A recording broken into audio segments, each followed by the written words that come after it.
7. Hey guys, I'd like to talk about atlatl weights today. Atlatl weights are some things that you can put on an atlatl to balance your dart. There's quite a few theories about that. Here's one atlatl weight that I made. It's all polished and nice. It goes on like that. And here's another atlatl weight made out of flint. And it might fit right there.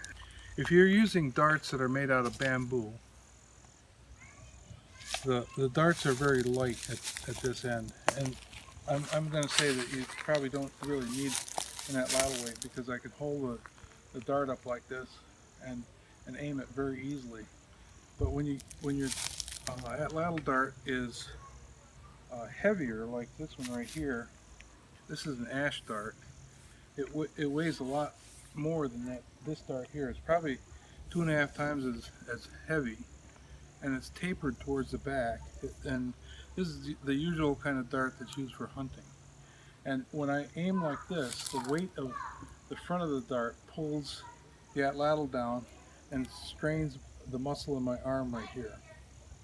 And by putting a weight back here on the atlatl, it relieves some of that tension that causes you to make a bad shot. And anyway, if you do hold your dart up and feel this muscle very tense right here, that's going to tell you that you probably ought to try an atlatl weight. And what I would do the first time around with an atlatl weight is try it in various locations.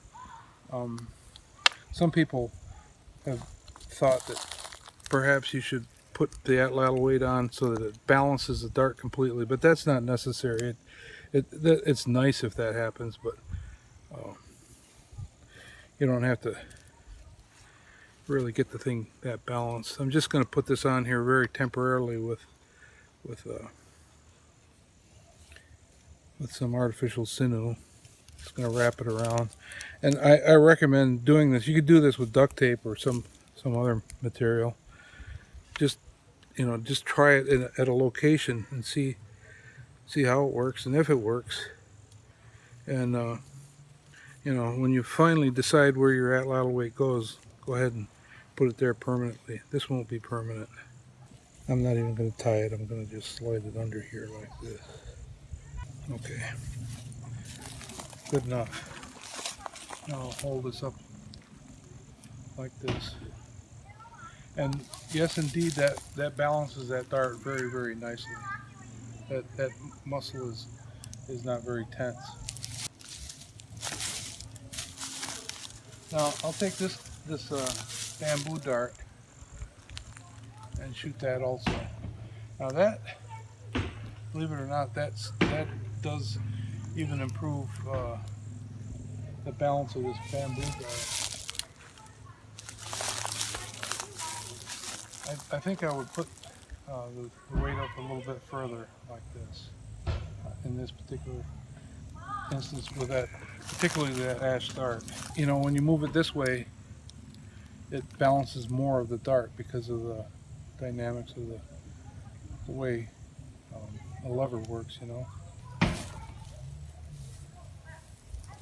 So the other thing I'd like to talk about is the bannerstone. The bannerstone is an interesting piece of equipment that I don't believe it is actual atlatl weight.